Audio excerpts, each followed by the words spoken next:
কথা শুনে আমাদের মুখে হাসি ফুটে ওঠে, আবার কোনো কোনো কথা শুনে আমাদের চোখে পানি এসে যায়। আপনারা কি জানেন আমাদের মুখের কথা কতটুকু পাওয়ারফুল? আসলে আমাদের মুখের এক একটা কথা এক একটা এনার্জি।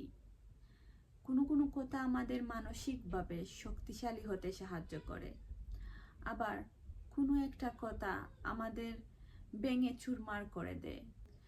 একটা কথা আছে, তলোয়ারের আঘাত এক সময় সেরে যায়, কিন্তু একটা কথার আঘাত খাড়ো খাড়ো সারতে সারা জীবন লেগে যায়। অনেক সময় দেখা যায় অনেক সুন্দর সম্পর্ক কিন্তু মুখের কথাতে নষ্ট হয়ে যায়।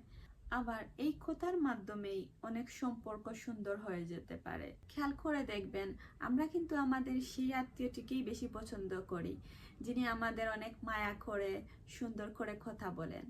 সো আসলে যে কোনো সম্পর্কের ক্ষেত্রে কথা একটা বড় ফ্যাক্টর হিসেবে কাজ করে।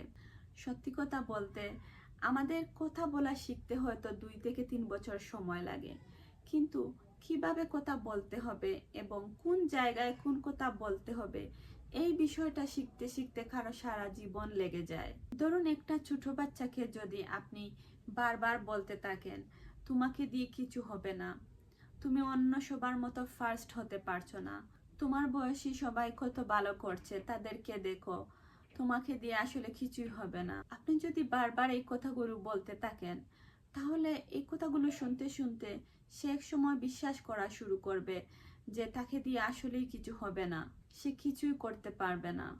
আবার অনেক বিশেষ চাহিদা সম্পন্ন শিশুদেরকেও যদি বলা হয়, তুমি অসাধারণ, তুমি অনেক ভালো করছো, তুমি চেষ্টা করো, তুমি অনেক ভালো করতে পারবে, এই কথাগুলো শুনতে শুনতে সে কিন্তু বিশ্বাস করা শুরু করবে এবং একদিন সত্যি সে সবাইকে অবাক করার মতো কিছু করতে পারে। এটাই হচ্ছে কথার শক্তি। মানে আপনার কথায় একটা ছোট বাচ্চার জীবন কিন্তু গড়ে উঠতে পারে, আবার আপনার কথায় একটা বাচ্চার জীবন ধ্বংস হয়ে যেতে পারে। আপনার বন্ধুদের মধ্যে যদি কেউ আপনাকে বারবার বলতে থাকেন আপনার দ্বারা কিছু হবে না, এত কিছু করে লাভটা কি, জীবনটা কেবল এভাবেই উপভোগ করে যাও, তাদের কথা শুনতে শুনতে কিন্তু আপনারও এক সময় গিয়ে মনে হবে আসলেই তো বড় কিছু করার দরকার কি, এভাবেই তো জীবন পার হয়ে যেতে পারে, একদিন তো মরেই যাব। আবার আপনার বন্ধুদের মধ্যে কেউ কেউ হয়তো বলবেন জীবনে ভালো কিছু করার চেষ্টা করো, এমন কিছু তৈরি করার চেষ্টা করো যাতে তুমি এই পৃথিবী থেকে চলে যাওয়ার পরও মানুষ সেটার সেবা পায়। এরকম মানুষদের সাথে যদি আপনি মিশেন, তাহলে আপনি বুঝতে পারবেন কথার শক্তি কি।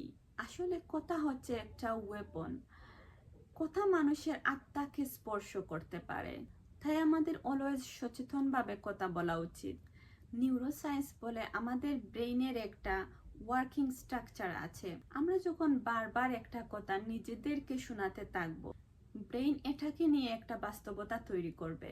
আমাদের ব্রেইন এমনভাবে ডিজাইন করা যে আমরা যদি প্রতিদিন ব্রেইনকে পজিটিভ এফার্মেশন দেই, একসময় সে এগুলোকে বাস্তবে রূপ দিতে শুরু করে। যেমন আপনি প্রতিদিন সকালে নিজে নিজে বলতে পারেন, I am the best, I can do it, I will change the whole pattern of my performance, day by day in every way I'm getting better and better। আরো বলতে পারেন, I love myself। এই কথাগুলো যখন বলবেন তখন পুরো মনোযোগ দিয়ে এই কথাগুলো বলতে হবে। এই কথাগুলো কিন্তু আপনি বাংলায়ও বলতে পারেন। আপনি চোখ বন্ধ করে মনোযোগ সহকারে বলতে পারেন, আমি পারবো, আমি প্রতিদিন একটু একটু করে ভালো হচ্ছি, অনেক ভালো হয়ে গেছি আমি। আপনি অনুভব করার চেষ্টা করবেন আপনি ভালো হচ্ছেন, আপনি লাভবান হচ্ছেন, আপনি আপনার ব্রেইনের যতটুকু পারা যায় ইউজ করার চেষ্টা করছেন। এই কথাগুলো প্রতিদিন বলতে থাকুন এবং বিশ্বাস করতে থাকুন। ব্রেন যখন এই বিষয়গুলোকে একবার গ্রহণ করে ফেলবে, তখন কিন্তু সে তার ওয়ার্কিং স্ট্রাকচার চেঞ্জ করবে এবং এগুলোকে বাস্তবে রূপ দিতে চেষ্টা করবে।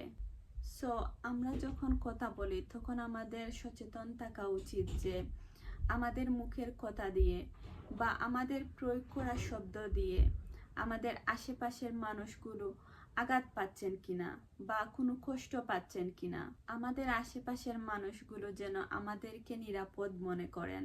আমাদের মুখের কথাগুলো যেন কারো কষ্টের কারণ হয়ে না দাঁড়ায়, সেদিকে খেয়াল রাখা উচিত। Stay positive, keep smiling, spread happiness. Thank you.